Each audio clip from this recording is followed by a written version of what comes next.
어, 아까 남은 출연예산 및 올해 출연예산이 없으면 출연예산 보고서 미제출해야 되냐 이렇게 여쭤보신 거는 아까 그러니까 실제 남은 출연예산도 없고 다 몽땅 그러니까 전혀 받은 거 없으면 사실상 안 해도 됩니다. 그건 안 해도 되는데 할 필요 없고 그리고 계좌 관련해서 기존에 이제 재지정 받았지만은 그러니까 기존에 신고했던 건 있는 거고 그런데 그걸 활용하지 않으니까 무용지물이거든요. 그래서 실질적으로 지금 하고 있는 거 있지 않습니까? 하고 있는 거를 그 공익법인 계좌로 전용 계좌로 등록을 하시는 게 맞습니다.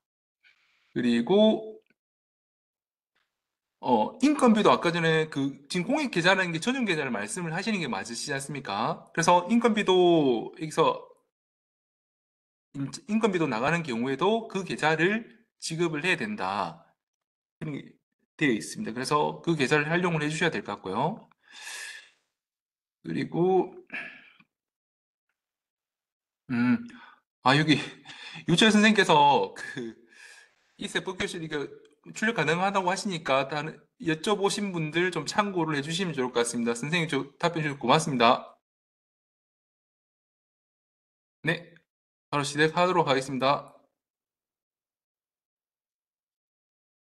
다음은 이제 공시 의무입니다. 지금 우리 모든 공익법인들이, 그러니까 공익법인들이 공시를 해야 되는데, 여기서 중요한 부분은, 이 공시는 앞에서 말씀드렸던 출연재산 보고는 여기 보시면, 그러니까 관할 세무서에도 서면으로 제출도 가능하고 홈택스에서도 제출 가능하다고 말씀을 드렸습니다. 그런데 여기 공시는 반드시 홈택스에서밖에 안 됩니다. 그래서 세무서에 제출을 했다? 그거는 그러니까 담당자가 받아줬다 하더라도 그거는 인정이 안 되거든요. 그래서 이 홈택스에서만 제출을 해야 된다는 걸 반드시 이 유의를 해주시면 좋을 것 같고요.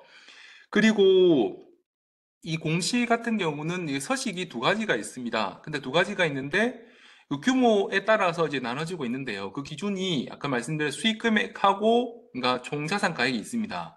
이때 총자산 가액이 5억 원 미만이고 엔드입니다.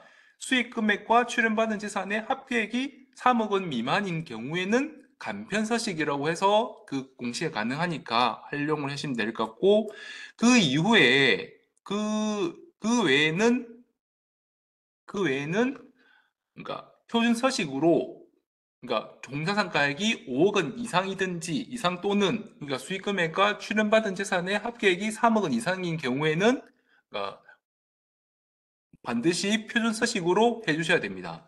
그래서 추후에 이게 그 안 될 경우에는 서식이 잘못됐다 해가지고 안내를 드리긴 하는데 그럴 경우에 또 한 번 또 새로 해야 되니까 번거롭습니다. 그래서 한번 처음에 하실 때 이 기준에 맞게끔 하셔가지고 해주시고 또 그리고 보니까 굳이 간편 서식으로 해도 되는데 이 기준의 요건에 충족을 하는데 표준 서식으로 하셔가지고 오류들이 많이 발생을 하는 경우도 있거든요. 그래서 간편서식 대상이시면 간편서식을 이용을 하시면은 편리하실 것 같습니다. 그리고 중요한 게 오류가 있을 경우에는 또 그 수정을 하라고 안내가 나가는데 그때 만약에 수정을 안 되면 그 가산세가 있습니다. 그리고 전에는 22년도까지는 그러니까 간편서식 대상일 경우에는 그 가산세가 없었는데 이제는 간편서식도 가산세 대상이 되니까 이 부분을 유의를 해주시면 좋을 것 같습니다.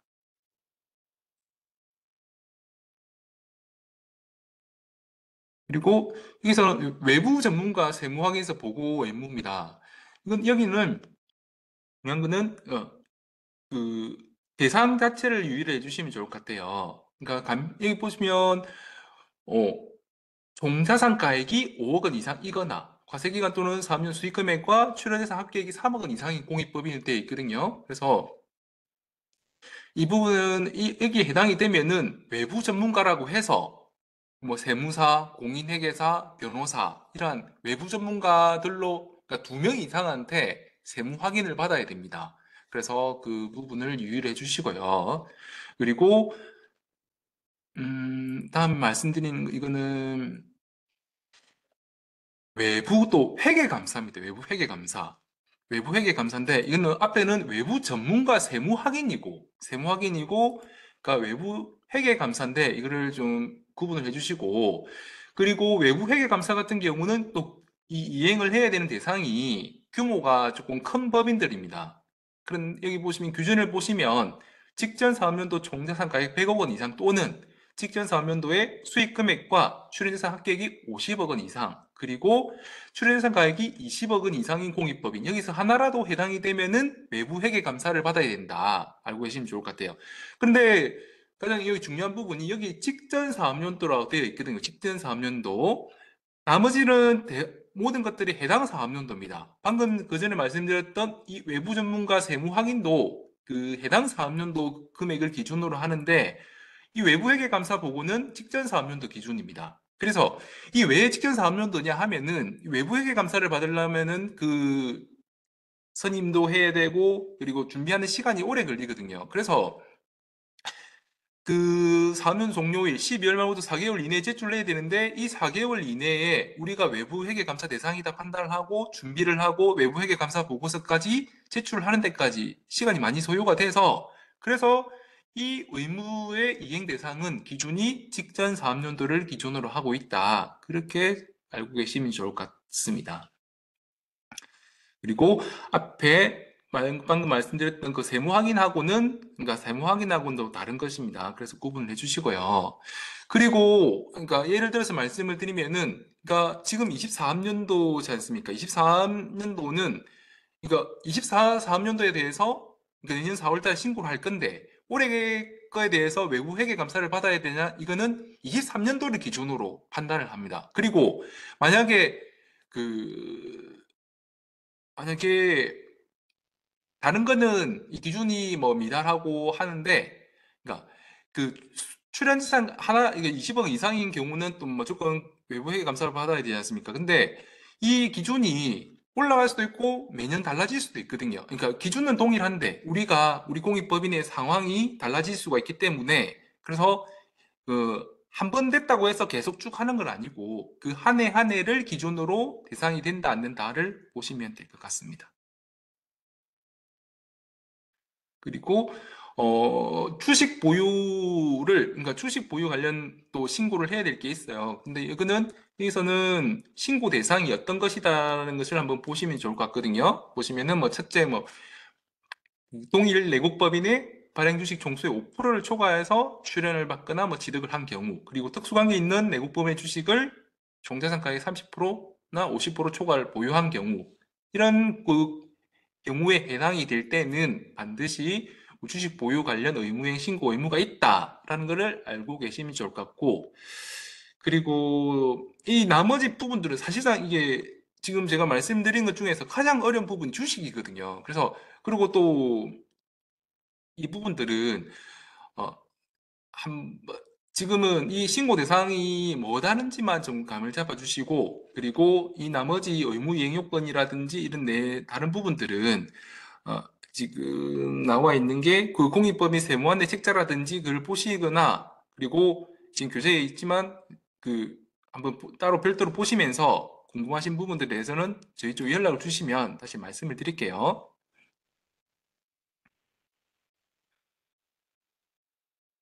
그래서 여기서는 주식 중요한 게 신고 대상이 되는지 안 되는지만 그러니까 챙겨주시면 좋을 것 같고, 그리고 다음은 장부를 작성을 해야 되는 그 또 의무가 있습니다. 우리 공익법인들 같은 경우는 사업년도별로 해가지고 출연받은 재산, 그리고 공익사업 운용 내용에 대해서 장부를 작성을 해야 되고, 그에 따른 증빙 서류를, 그러니까 10년간 보존을 해주셔야 됩니다. 그래서 이 부분을 유의를 해주시면 좋을 것 같고요. 그리고 이거는 뭐 주식 보유 의무의 신고 대상 같은 경우는 장부 작성 관련해서 아래 여기 가산세 제외 대상이 있는데, 가산세 제외 대상이 된다 하더라도 그 제외 사유에 해당되더라도 주식 보유 관련 의무 신고 대상이면은 가산세 대상이 된다라는 내용이니까 알고 계시면 좋을 것 같고, 그리고 음, 다음은 우리 고유 목적 사업과 관련해서 공익법인이 지켜야 할 그 세법상 의무입니다. 그래서 이게 보시면 지금 10가지가 되거든요. 10가지가 됩니다. 그래서 보실 때 이 가나다가 뭐 우리 출연받은 재산을 기준으로 출연받은 재산을 언제 사용해야 되고 그 출연받은 재산을 매각을 했을 때 그리고 수익용으로 운용을 할 때 이런 규정이 가나다 규정이고 라는 뭐 주식 관련 규정 그리고 마 같은 경우는 또 일정 율 1%나 3% 의무를 해야 된다는 그런 내용입니다. 그래서 이 가부터 마까지는 사용을 하면서고 그리고 바부터 끝까지는 이거는 그 조금 구분을 해주시면은 좋을 것 같아요. 그래서 하나씩 보시게 되면 어, 첫 번째 출연 받은 재산을 직접 공익 목적 사업 등에 사용을 해야 되는 의무입니다. 지금 제가 여기 자료에도 보시면 이 등에 빨간색으로 되어 있는데 그 이유가 이 직접 공익 목적 사업이라는 것은 그 공익 목적 사업 외에 다른 것이 있다는 그 내용이거든요. 이게 내용이 직접 공익 목적 사업이라는 거는 우리 정관상, 그러니까 설립을 할 때 주무관청에서 그 승인받은 그 정관상 고유목적 사업이 있지 않습니까? 그게 당연히 그 고유목적 사업에 사용하는 거 하고, 그리고 두 번째 뭐 수익용으로 운영하는지 수익 사업을 운영하는 이 두 번째 있고, 그리고 주무관청의 허가를 받아서 다른 공익법인에 출연을 하는 경우도 포함을 하고 있습니다.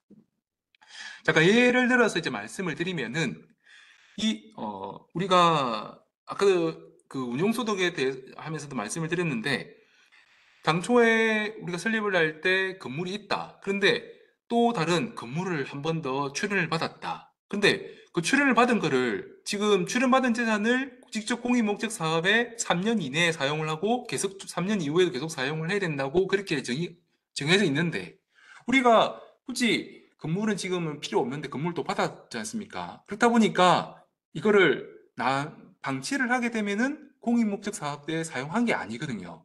그래서 이 규정이 들어온 겁니다. 그래서 그를 수익 사업으로, 그러니까 임대 사업으로 운영을 하는 것도 직접 공익 목적 사업 등에 사용을 한 걸로 본다는 그런 내용이거든요. 그리고 만약에 고액의 그러니까 현금을이나 뭐 이제 출연을 받았다. 근데 이거를 우리가 사용 계획을 세우고 그러니까 3년 내에 뭐 사용 못 한다고 했을 때, 그리고 또 우리가 수익 사업을 하면서도 수익 사업에서 발생되는 그런 그 소득도 있고 하다 보니 그 기부금을 또 사용 못 할 수도 있거든요. 그래서 그 사용을 못 하더라도 은행에 예치를 해서 해가지고 운용소득을 발생시키는 것도 그에 이 수익용으로 운용을 한다고 해서 직접 공익 목적 사업에 사용한다고 포함을 하고 있습니다. 그래서 그런 내용들이 있으니까 해서 이 출연 재산 직접 그 공익 목적 사업 등에 사용을 한다. 를 보시면 될 것 같고요.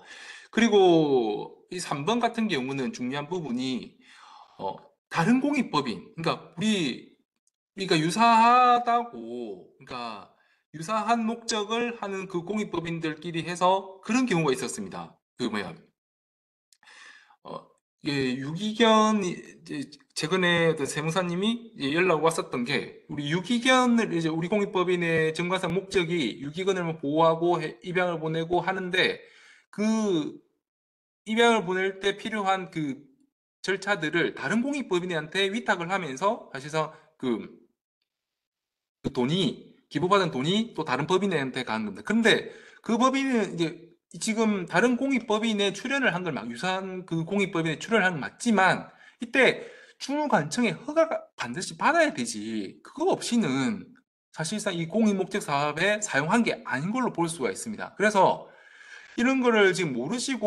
그러니까 모르시고 그냥 당연히 우리가 똑같은 사업에 하는 거니까 우리가 또 개인적으로 사용하는 것도 아니고 공익 사업에 사용을 하는 거니까 문제 없을 것이다 하시는데 반드시 이 주무관청의 허가를 받아야지만이 이제 다른 공익법인에 출연을 할 수가 있습니다. 그래야지만이 직접 공익 목적 사업에 사용한 걸로 보는 거니까 그래야지 당초 혜택 받았던 그 증여세를 다시 부과를 받지가 않습니다. 그래서 이런 부분을 꼭 좀 유의를 해주셨으면 좋겠습니다. 근데 3년 이내에 사용하려고 했는데 보통 보면은 우리가 뭐 토지를 출연받아가지고 그 위에 이제 건물을 지으려고 했는데 공사를 하다 보니까 뭐 문화재가 발굴이 됐다. 이래가지고 좀 멈추지 않습니까? 그렇다 보니까 그러한 법령상, 행정상의 부득이한 사유로 해서 주무부 장관이 인정한 경우에는 이때는 그 3년 이내, 3년이란 기간이 지나도 되는데, 이러한 기간이 이제, 이러한 사유가, 당초에 발생됐던, 우리가 사용을 못하는 그 사유가 그 사유들이 없어진 날로부터 1년 이내에 반드시 직접 공익 목적 등에 전부 사용을 해야 됩니다. 그런데 여기 중요한 부분은 또 주무부 장관이 인정을 해야 된다는 게 있으니까 좀 유의를 해주시면 좋을 것 같고, 그리고 좀 막상 또 다 준비가 다 됐는데, 그러니까 허가라든지 이러한 관련해서 소송이 진행 중이다. 이런 경우도 사실상 그 인정을 예외로 봐주고 있으니까. 근데 다만 이러한 사유들이 없어진 1년 이내에 반드시 공익목적 사업 등에 사용을 해야 됩니다. 그래서 그런 경우에 아닌 경우에는 이 증여세가 부과가 되니까 꼭 좀 유의를 해주시면 좋을 것 같아요.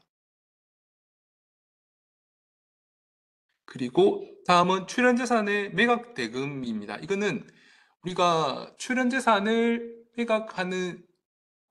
매각을 했다. 이때 팔으면은 매각대금이 이제 대금이 생기지 않습니까? 이 금액도 직접 공익목적 사업 등에 사용을 해야 됩니다. 사용을 해야 되는 그런 규정이고, 그 기준을 보시면 이때는 1년 이내에 그러니까 매각일이 속하는 그러니까 3년도 종료일 만약에 24년도 올해 만약에 팔았다 10일 말에 팔았다 하면은 그러니까 25년도까지는 그 매각 대금의 30%를 사용을 해야 되고 30%까지 초과해도 됩니다. 근데 30%는 최소한 30%는 사용을 해야 되고요. 그리고 2년 이내에는 최소한 60% 사용을 해야 되고 3년 이내에는 90%까지 최소한 사용을 해야 됩니다.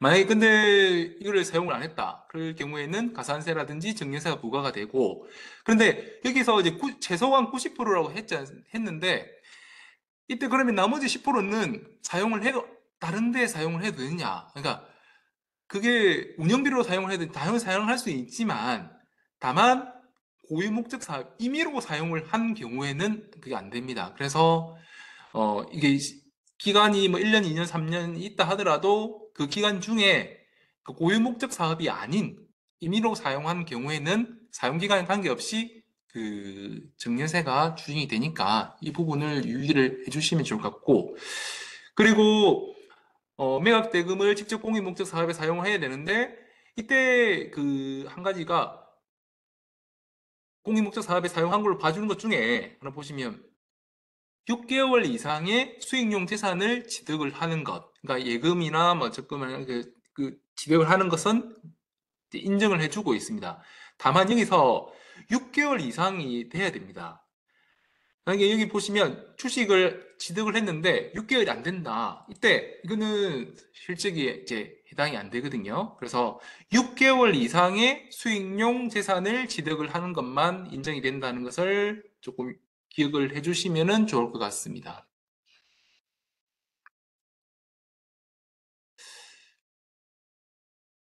그리고 나중에 그 뒤쪽에 보시면 자료 교재 뒤쪽에 보시면 Q&A 자주 여쭤보시는 그 질문들을 들어놓은 게 있는데 그중에서 매각대금 관련된 게 있습니다. 근데 그 매각대금 관련해서 당초에 그 고등법원까지는 다 국가가 이게 딱그 고등법원에서 판결된 내용하고 다르게 대부분에서 내용이 바뀐 부분이 있어가지고 나중에 그 부분 다시 한번 말씀을 드릴게요. 그리고 다음은 세 번째로 출연재산의 운용소득에 관련된 내용입니다. 이 운용소득은 운용소득 이 의무는 운용소득을 그 직접 공익 목적 사업에 사용을 해야 되는데 우리 1년 이내에 그러니까 해당 사업년도 종료일부터 그러니까 우리 24년도 운용소득이 나왔다 하면은 내년까지 그러니까 1년 이내에 직접 공익 목적 사업의 80% 이상을 80% 이상을 직접 공익 목적 사업에 사용을 해야 됩니다. 그래서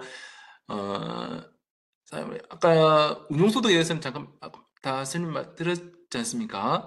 그래서 여기서 제가 신고 때나 유의했던 게, 이, 우리가 내년 4월 때 되면은 4월이나 6월 달쯤에 신고를 하실 건데, 이 운용소득 같은 경우는 남으면 또 그 다음에 넘어가니까, 이게 신고서 상에 만약에 전년도 금액이 다 있거든요. 만약 남은 그 운용소득이 있는 경우에는 그 다음, 이게 운용소득을 내년까지 80% 이상 사용해야 되니까 그 금액을 그대로 갖고 가서 기준을 잡아야 돼. 여기 사용 기준의 80% 이상을 하는 건데, 어, 이걸 잡아야 되지. 또 각각의 별개로 작성이 되는 경우도 많더라고요. 그래서 그런 부분을 유의해 주시고, 지금 이 사용 기준은 운용소득에 대한 80%로 돼 있는데, 계산을 할 때 운용소득에서 법인세 등을 빼고, 뭐, 미사용 금액은 가산을 하고, 미사용 금액에 대한 가산세가 부과됐을, 10%에 대한 가산세가 부과됐을 때는 또 빼주고 있는 경우가 있는데, 이걸 보시면 사실 어렵습니다. 그래서 저는 업무를 하면서도 아까 홈택스 화면이 신고서가 그대로 들어가 있다는 거였고, 제일 좋은 거는 신고서를 보시면 어떻게 사용하는지 조금 그래도 그 내용 그냥 문구를 읽어 보시는 것보다는 훨씬 이해하시기가 편하실 것 같습니다. 저는 그렇게 하니까 낫더라고요. 그래서 한번 담당자님께서도 한번 보시고, 그리고 홈택스를 신고 서식은 너무 칸이 그냥 딱 정형화되어 있다 보니까 조금 어렵는데, 홈택스에 들어가 보시면은 칸칸이 구분이 되어 있으니까 그거를 보시는 게 조금 이해하시기가 편하신 것 같아요. 그래서 그 화면을 보시면서, 그러니까 그러니까 법에 있는 내용이 책자에 있는 내용이니까 그 기준들을 한번 같이 한번 두 개를 비교를 해보시면은 조금 나으실 것 같습니다.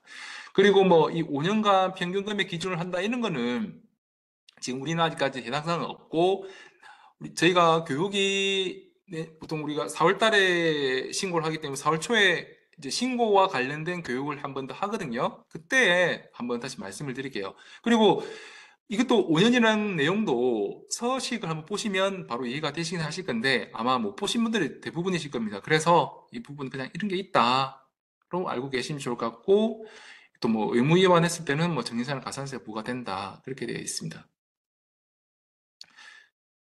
그리고 아까 말씀드린 거는 이제 운용소득에 대한 정의는 말씀을 드렸고, 그리고 보조금에서 이러한 그 출연자산이 아닌 자산으로 에서 발생되는 운용소득은 포함이 되지 않고, 그리고 우리가 의무 위반을 해서 증여세가 부과가 됐다, 그러니까 의무 해가지고 그러면 끝이 나거든요.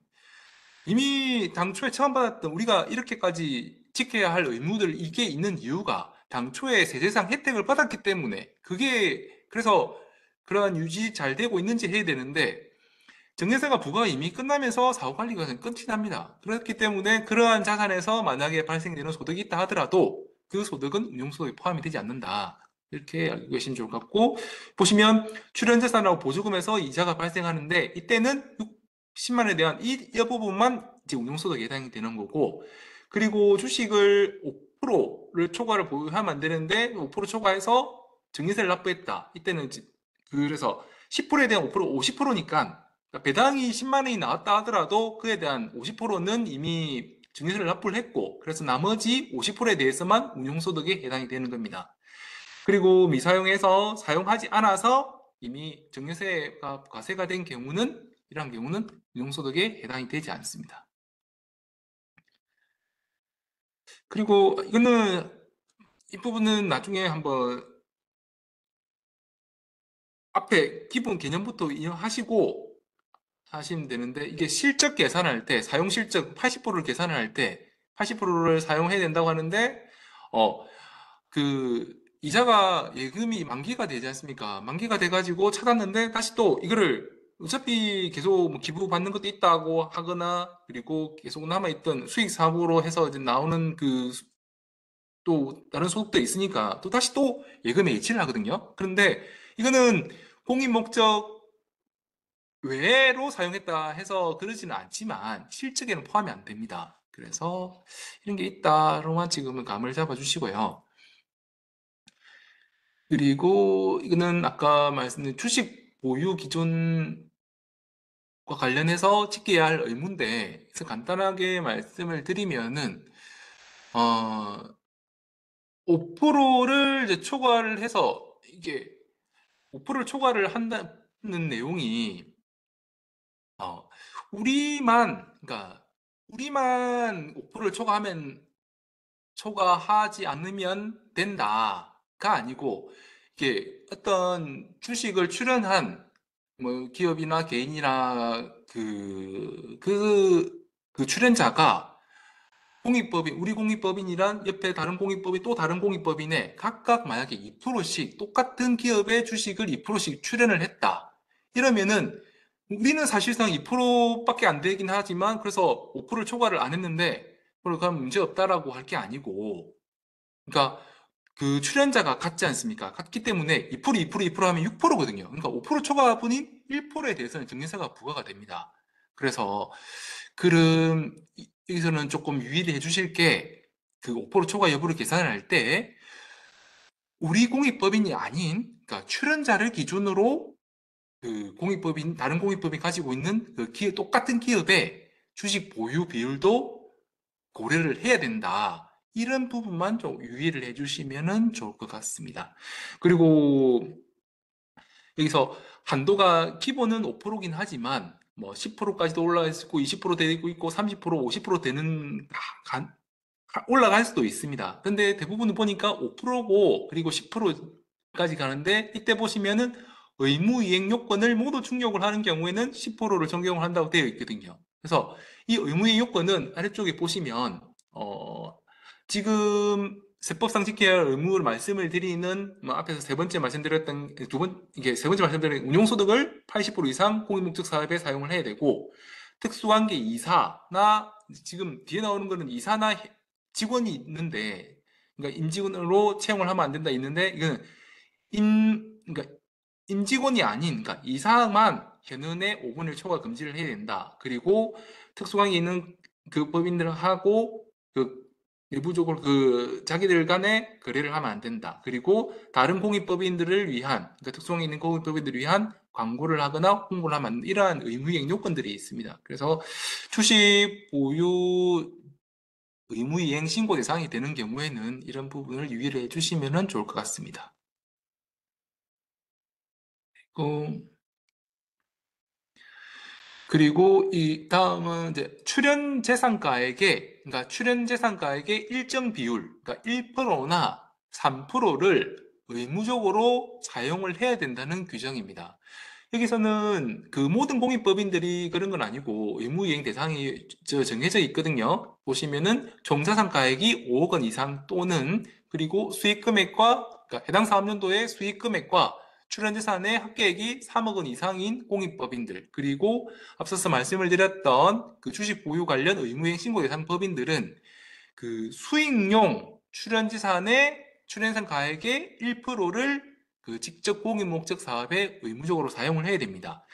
이 규정이 생긴 이유를 잠깐 어, 이게 한번 이해를 하시려고 하시면 이게 왜 생겼는지를 말씀 한번 들어보시면 조금 이해가 되실 것 같아요. 이거를 그 기부자들은 기부를 하는 게 당장이라도 좋은 일에 사용을 해달라고 했는데 단순히 공익법인들이 이거를 바로 공익사업에 사용을 안 하고 그러니까 다른 다 계속 수익용으로만 돌리는 경우가 있더라고요. 그래서 그 우리는 그렇게 되면은 어차피 공인법인 입장에서는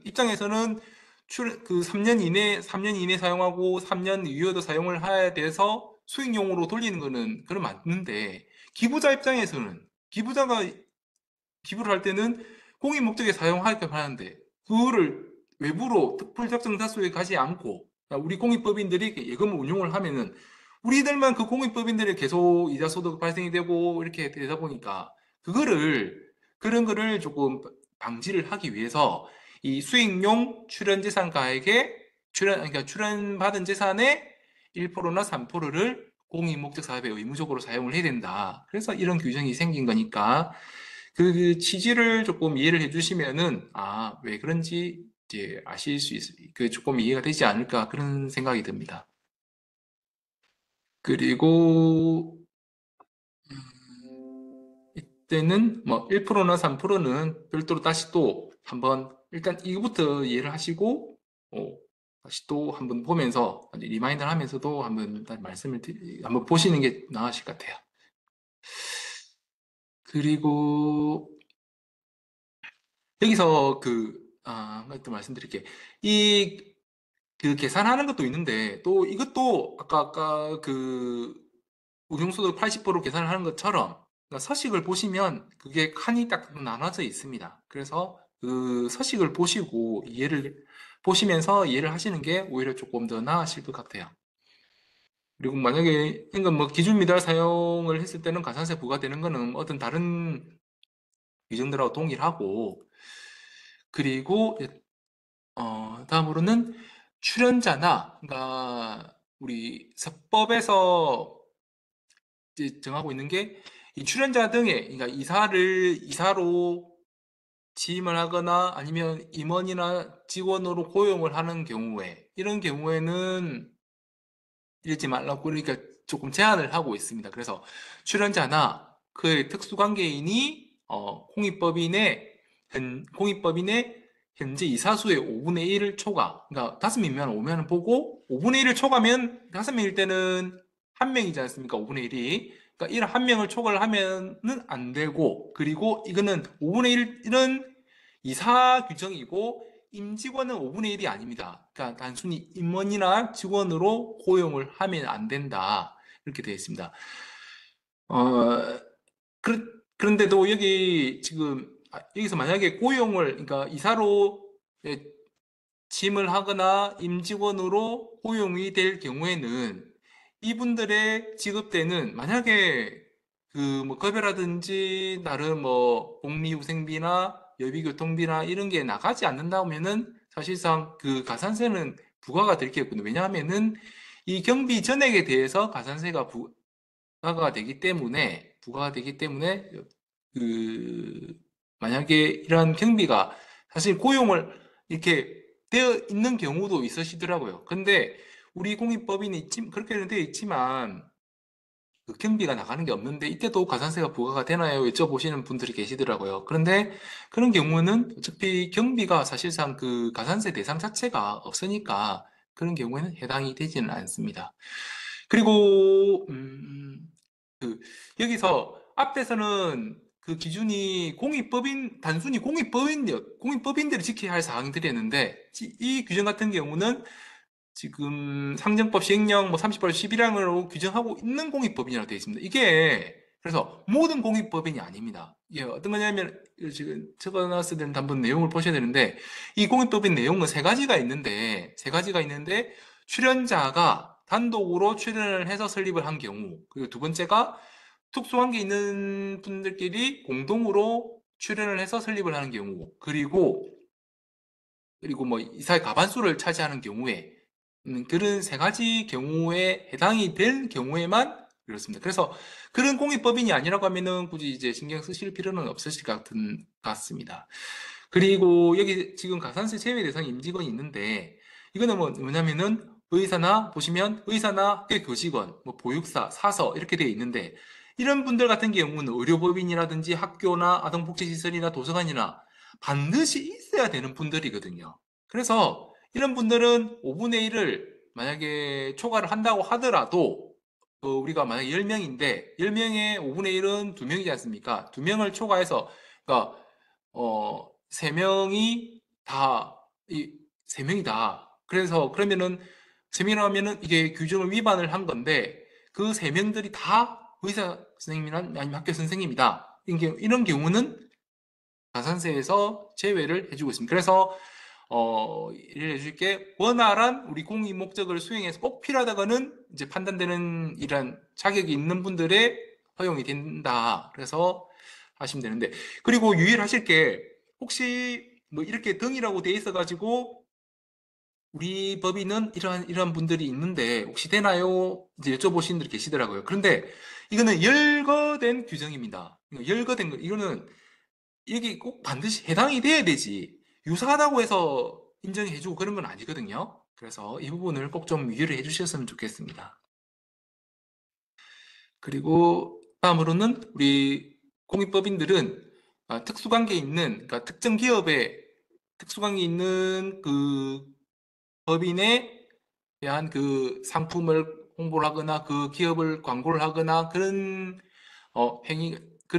행위가 금지되어 있습니다. 그래서 그 광고나 홍보가 이런 게 만약에 발생했을 때 그때 발생됐던 그 경비들 그 비용 전액이 가산세로 부과가 되니까 알고 계시면 될 것 같고, 이거는 그 기부를 받은 재산을 가지고 특수관계인들, 공익법인이 예를 들어서 부동산을 제출을 무상으로 받았는데 이거를 출연자나 특수관계인들에게 무상으로 아니면 뭐 주변 시세보다 낮게 해서 임대차 계획을 체결해 가지고 그렇게 임대를 하거나, 그리고 뭐 기부금을 받아 가지고 저리로 대여를 하는 경우도 있더라고요. 그래서 그런 경우에는 이제 해당이 안 되는, 만약 근데 여기 보시면 과세가 제외되는 게 보시면 그 임대를 하더라도 정상적인 대가를 지급을 하고 뭐 받는 경우라든지 이런 경우는 해당이 없습니다. 이거는 되는 경우거든요. 그래서 무상이나 저가나 이거는 뭐 어차피 다른 규범에서도 보시면 이제 그런 게 제한돼 있으니까, 그래서 이런 규정이 있다로 알고 계시면 좋을 것 같아요. 그리고 우리 공익법인이 이제 특정 계층에 대한 공익사업에 대한 혜택 제공 금지 규정인데, 이거는 우리 공익법인은 불특정, 그러니까 사회 전체의 불특정 다수인의 이익을 위해서 이제 해야 되는데, 그러지 않고 어떤 그뭐 학연이나 지연이나 이런 근무처나 출생지나 이러한 해가지고 일부에게만 혜택을 제공을 하는 경우에는, 이런 경우는 공익 목적에 사용하지 않았다로 봐서 또 외부 위반에 해당이 됩니다.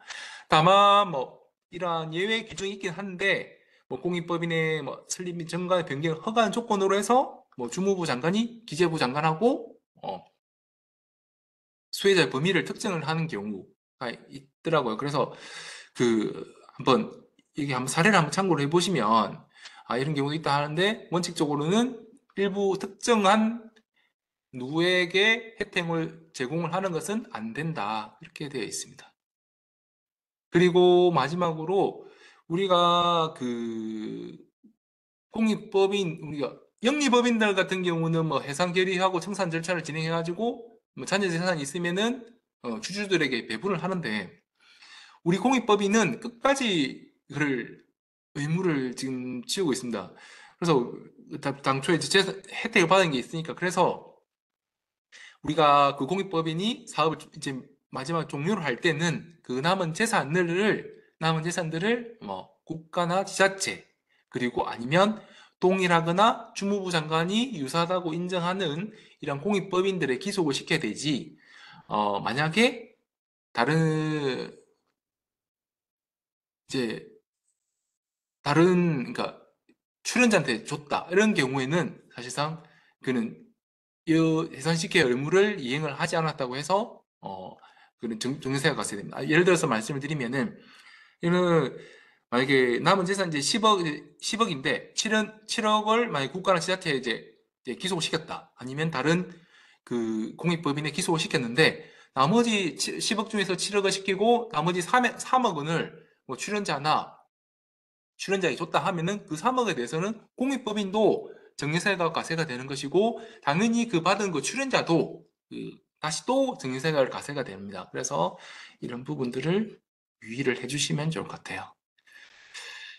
다음으로는 아, 지금은 이제 지금까지는 저희가 우리 공익법인으로서 그러니까 신고해야 될 그런 의무사항들, 그리고 지켜야 할 사항들까지 이제 말씀을 드렸습니다. 그래서 제가 드리고 싶은 말씀은, 사실 지금은 처음에도 말씀을 드렸지만은 오늘 우리가 처음 시작할 때는 이거는 계속 이제 반복적으로 봐야 되지 내용을 알고 알 수가 있고, 그리고 조금 더 내용을 더 차곡차곡 더 쌓아가야 되는 것이지, 오늘은 사실 이 제가 처음에 출연재산에 대해서도 시간을 조금 많이 할애를 했던 부분이, 우리가 항상 알고 있는 거는 기부나 증여나 이런 것밖에 모르는데, 공익법인에 오니까 출연재산을 출연이다 이런 용어 자체가 나오면 이거를 사실상 어렵습니다. 그래서 모든 것들이 다 어렵다 보니까 어, 그 세무안내 책자라든지 일단은 먼저 법에 있는 내용을 먼저 꼭 좀 유의해 주시고 그 내용들을 세무안내 책자에다 옮겨놨긴 했으니까 그 참고 자료를 이제 조금 참고를 해주시면 좋을 것 같습니다. 그래서 그리고 이 교육이 오늘 지금 진행했던 내용이 다 그 우리 아까 납세자 세법교실의 홈페이지에 다 지금 그 올라갈 겁니다. 그래서 그걸 한 번 더 보셔가지고 한 번 더 정리를 하셔도 되고 이렇게 하면 좋을 것 같습니다. 다음은 저희가 일단 그 새로 시작을 하는 그 법인들을 위해서 저희가 지원되는 내용에 대해서 한번 말씀을 드리겠습니다. 지금 이거는 그 홈택스 화면입니다. 홈택스 화면인데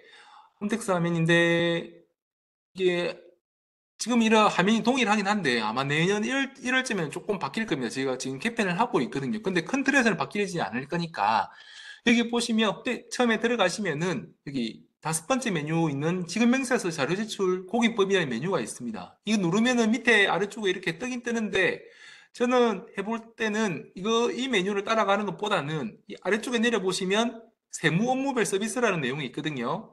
이거를 그래 다음 클릭하면은 2페이지나 3페이지 넘어가면은 공익법인 종합 안내라고 있습니다. 그래서 이 메뉴를 따라서 들어가시는 게 훨씬 더 편리하실 것 같아요.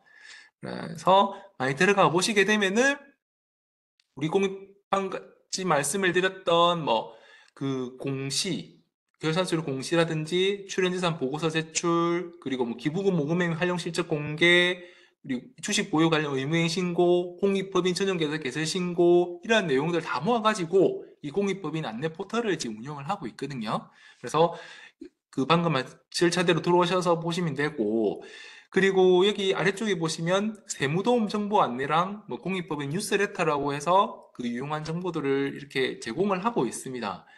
그래서 여기 보시면은 지금 신고 때 진행했던 그런 동영상도 올라가 있고, 그리고 그 우리 공익법인들에 대한 오늘 교육했던 내용 혜택이나 각종 의무들에 대한 내용들도 다 링크로 해서 지금 연결이 되어 있습니다. 그리고 이거 오른쪽은 아까 뉴스레터 여기서 이제 클릭해서 들어가시면은 뉴스레터 이렇게 나오는데 이 부분들은 저희가 조금 매달 해서 지금 보내드리면서 꼭 그 달의 유의사항들이라든지 안내할 사항들이 필요할 경우에는 그 내용 실어서 이제 보내드리고 있습니다. 그래서 이런 부분도 유용하게 조금 활용을 하시면 좋을 것 같습니다. 그러면은 텍스 한번 많이 들어가셨을 때, 이때 한번 잠깐 설명을 드릴게요. 이때 처음이 이 공시 공개 등록입니다. 이 메뉴에는 공시랑, 결산서류 공시랑, 그리고 그 동합신고라고 되어 있거든요. 이 동합신고는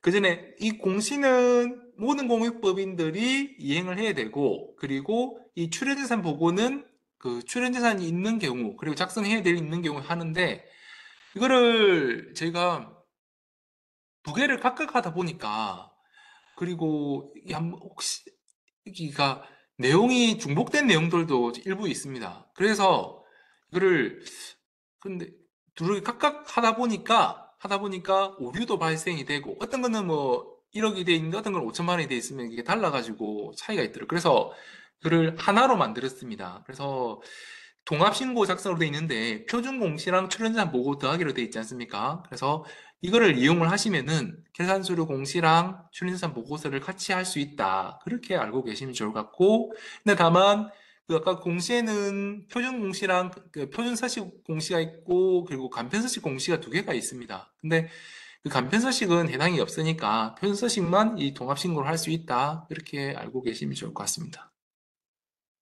어, 여기서 지금 보시면 이 들어갔을 때 여기 나오는 게 여기 통합 자료 작성하기는 여기 동합 신고고 여기는 표준 서식만 하는 것이고 간편 서식만 하는 것인데 이때는 여기에 아래쪽에 설명이 있습니다. 그래서 그 총자산가액이 5억 원 미만이고 수익 금액과 출연받은 자산가액이 3억 원 미만인 경우에는 간편 서식으로 할 수 있고 그 외에는 반드시 표준 서식으로 해주셔야 될 것 같습니다.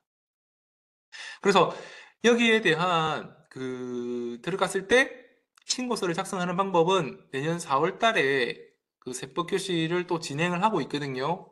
그러니까 지금은 대상이 오늘 오시면 신규 공익법인들이라서 그러니까 기본적으로 알아야 될 내용들만 이제 말씀을 드리고 내년 4월이나 6월 달에는 그 지금 신고 방법 위주로 해서 그렇게 말씀을 드리니까 그때 또 참고를 하시면 좋을 것 같습니다. 그리고 여기는 뭐 동합신고를 할 때는 아까 전에 여기서 동합신고를 작성을 하면은 누르면은 1화면이 나오고 결산서류 공시등록을 누르면은 이 화면이 나오거든요. 그래서 동합신고를 할 때는 이렇게 하셔도 되고 그리고 여기서도 바로 가실 수도 있습니다.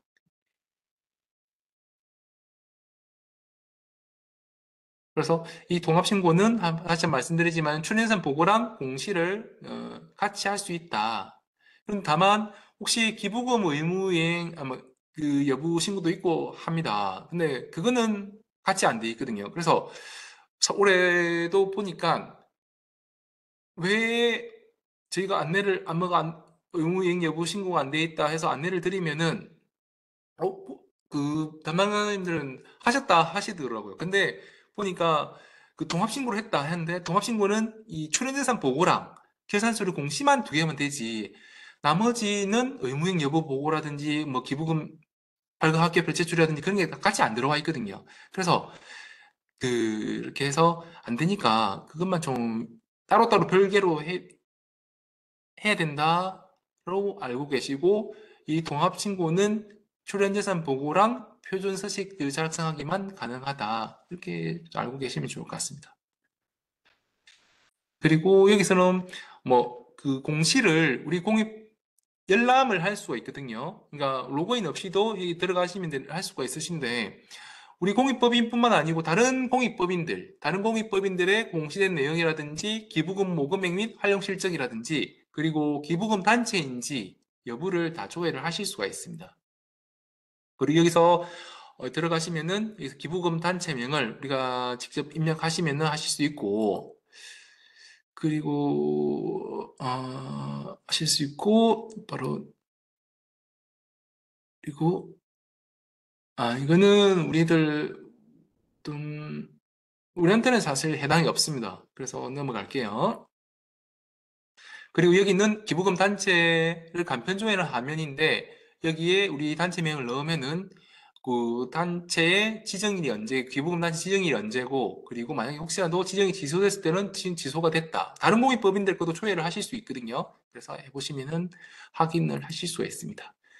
그리고 여기서는 출연재산 보고를 할 수가 있고 뭐 주식 보유 관련 의무행 신고나 공익법인 전용계좌 개설 신고를 하실 수 있는데 어, 그는 뭐 출연재산 보고서를 아까 클릭했을 때 이게 나오는 화면이고요. 공익법인 보고서라고 되어 있습니다. 그리고 여기서 이제 좀 궁금하신 게 전용 계좌에 대해서도 이제 궁금하신 게 아마 많으실 것 같습니다. 전에도 여쭤보셨던 게 있으신데 근데 여기 아까 먼저 이제 9월 말에서 했으니까 3개월 이내에 이제 신고를 해야 되지 않습니까? 그때는 여기서 클릭을 하시면은 여기 화면으로 들어오십니다. 네, 여기 보시면은 그 계좌 구분이 사업용 계좌랑 공익법인 계좌로 그렇게 구분이 되어 있거든요. 그러니까 우리 공익법인의 전용 계좌는 이 반드시 이 공익법인 계좌를 선택을 하시고 해주셔야 됩니다. 여기 사업용 계좌는 다른 겁니다. 그래서 그 어떤 분들 보니까 그냥 여기 들어와가지고 사업용 계좌 이게 해서 그냥 입력을 하신 경우도 있으셔가지고 이거는 반드시 꼭 좀 유의를 해주시고 이 정보 공개 여부는 여부라고 돼 있는데 그는 옆에 보시면 정보 공개에서는 이 계좌번호지 않습니까? 이거 공개 여부를 예로 선택을 하면은 이 계좌번호가 별표 처리 없이 그냥 계좌번호가 다 그냥 확인이 다 나오는 겁니다. 그리고 만약에 부를 선택을 하면 일부가 별표로 이렇게 되거든요. 그래서 지금 만약에 신고를 안 하셨다고 하시면은 처음에 들어가시면은 공익법인 계좌를 선택을 하시고 여기 조회를 하게 하시면 아무것도 안 나옵니다. 그러면은 여기 계좌 추가라는 게 활성화가 되거든요. 그래서 계좌 추가를 하시면은 이 번호를 입력을 하실 수가 있습니다. 그래서 그 신청하기를 해주시면 되는데, 혹시 만약에 그 우리 공익법인이 기존에 신고되어 있는 계좌가 있느냐, 그게 궁금하시면은 어 하시면은 여기는 지금 공인증서로 로그인을 해야 되는지 해서 그렇게 확인이 되시거든요. 보시면 보자. 절차만 제가 한번 말씀을 드릴게요. 이 마이 홈택스에 들어가셨을 때 여기서 그 이 검색에서도 그냥 네, 하실 때 이 보시면 검색하시면은 이 공익법인 계좌 개설 조회가 있습니다. 여기로 해서 들어가시면은 기존에 신고돼 있는 건지 그렇게 확인하실 수 있으시니까 참고를 해주시면 좋을 것 같고, 지금 여기는 클릭하면은 이게 그게 이제 아이디가 아니고 그 공인인증서로 해서 로그인 하셔야 되니까 한번 참고를 해주시면 좋을 것 같습니다. 그래서 그리고 아까 말씀드렸던 내용 중에서 우리가 이게 공익법인 전용 계좌로 신고를 해야 되냐 말아야 되냐, 그게 조금 그 구분이 안 되실 경우에는 가급적 다 같이 이제 신고를 해주시는 게 좋으실 것 같고, 그리고 되도록이면 그 계좌를 사용을 해주시면 좋을 것 같아요.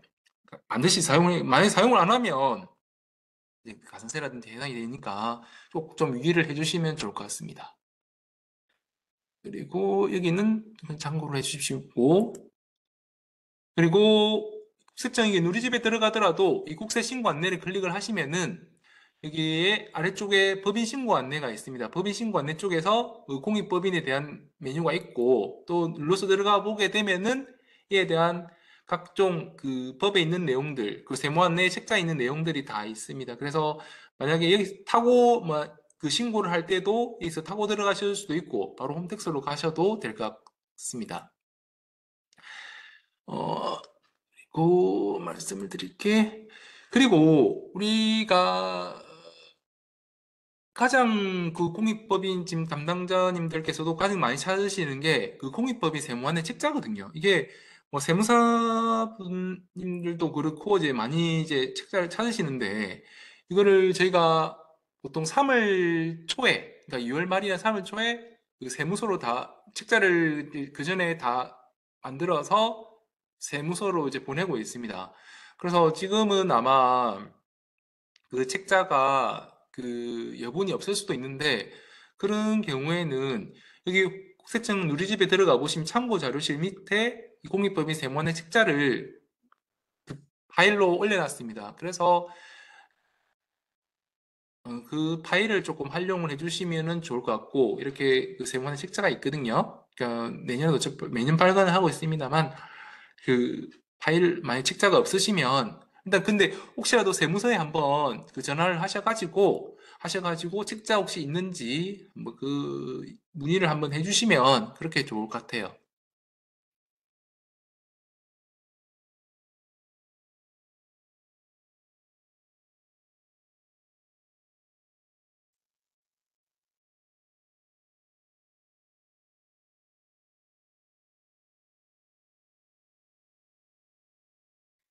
그리고 뭐 이런 다른 참고 자료를 해서 뭐 책받침도 있고 하니까 보시면 좋을 것 같고, 그리고 그 우리가 그 신고 기간 때 참고하실 수 있게끔 해서 그 동영상을 또 올려놓습니다. 그리고 각각의 홈택스에서도 각각의 화면별로 해서 해당되는 화면을 그 분할을 해가지고 다 올려놓긴 하고 있는데, 그래서 이런 부분들을 나중에 신고하실 때 참고로 하셔도 되고, 그렇게 참고를 하시면 좋을 것 같습니다. 그리고 그 우리 국세 법령 정보 시스템이라고 있습니다. 여기서 보시면은 우리 공익법인과 관련된 일단 기본적인 상정법하고 다 법령하고 예규, 판례 등이 이제 그 소개되고 있습니다. 그래서 여기서 법령에서 클릭을 해서 여기 보시면 상정법이 있고, 법인세법에 대한 그 기부금단체 같은 경우는 법인세법에서 이제 참고를 하시면 좋을 것 같고, 그리고 우리가 가장 궁금한 부분들이 보통 그런 사례들이 여기 세법 해석례로 해서 질의해신에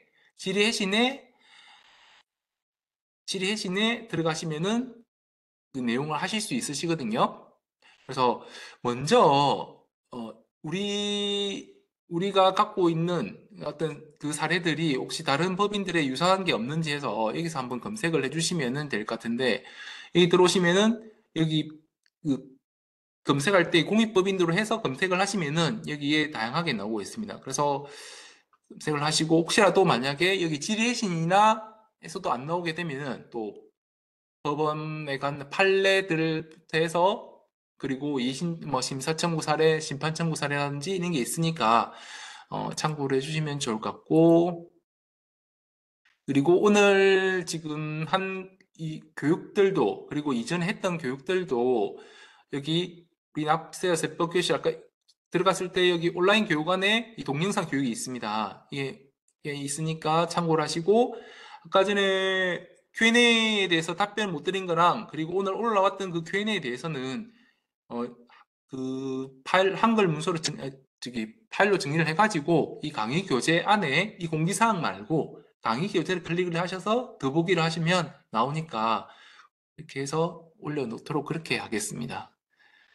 그리고 이전에 아까 보셨을지 이전에 올라왔던 그 Q&A 그런 에 대한 그가 다 있으니까 참고를 해주시면 좋을 것 같고요. 그리고 동영상은 여기 이렇게 제공이 되고 있고, 그리고 끝으로 이거는 우리가 그 고기법인들 출연자들하고 특수관계에 대해서 아까 제한 여러 규정이 있다고 말씀을 드렸지 않습니까?